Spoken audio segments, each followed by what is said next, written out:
Here we go. To modify the sanctuary city law that if you commit a felony, a violent act, we should be able to turn you over to ICE and have you deported. You should be not committing crimes in our city for doing so. Right now, we don't have the authority to do so. Speaking of New York City, let's get some perspective on the border crisis, the crime crisis. Joining us tonight, Rosanna Scotto. She's the co-host of Good Day New York on Fox 5 in New York. She's also hosting a Fox Nation special about Mayor Eric Adams called The Sanctuary Trap. Rosanna, great to see you. Nice to see you, Brett. Thank you so much for inviting me. So Eric Adams, it seems like from the time he campaigned until really now, has done a 180 on this issue of sanctuary cities. I think he's had an epiphany along the way. I mean, when the migrants first came here, he was greeting them off the buses, holding babies, kissing them, and now he's realized we've got a problem. First of all, we have nowhere to put migrants. Today, over 70 of them were found living illegally in the basement of a furniture store in Queens. They have now been moved to a migrant shelter where they originally basically maxed out of.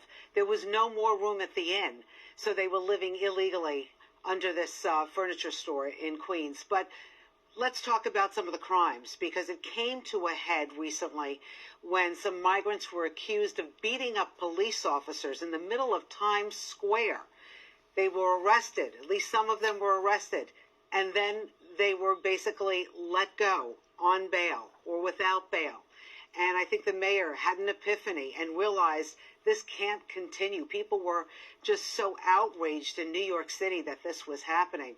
Now, as a sanctuary city, the mayor is not allowed to have the police notify the feds that this is going on in the migrant community. But I think, as you heard, recently he's changed his tune. He would like to change the laws so that these people who were committing crimes in New York City would be deported.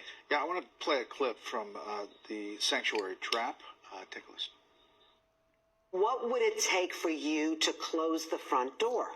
I don't have the authorization to tell people they can't come into New York Why City. not? It's against the law. Even if someone commits a crime repeatedly, we can't even turn them over to ICE. I cannot break the law and enforce the law. Obviously, we've seen this case in Georgia with Laken Riley.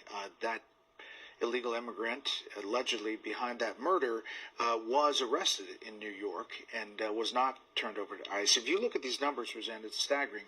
173,900 asylum seekers. New York City has provided food, medical care, and shelter since 2022. I mean, those numbers are really large and have to impact the city across the board. And it just seems endless, too. I mean, now there's a new program, a pilot program that they're going to test where they're going to give about 500 migrants these credit cards, basically, to buy food and babies' needs. But a lot of people are so concerned that this is open to fraud. Just a lot of problems in New York City. Even the mayor is admitting it's gotten out of control. Everybody is stretched thin. Even some of the charitable organizations that have been trying to help some of the migrants realize there's got to be an end game here. It just can't continue this way. And we address all these issues in The Sanctuary Trap, which is now streaming on Fox Nation. And it's endless. It's endless. I think a lot of the migrant crime was going on in the shelters, and they were keeping it very quiet from the press. But now that it's spilled onto the streets, and we see it a lot, Times Square, wherever, they can't avoid it. They have to talk about it. Rosanna Scotto, again, Sanctuary Trap streaming now on Fox Nation. Rosanna, thanks so much.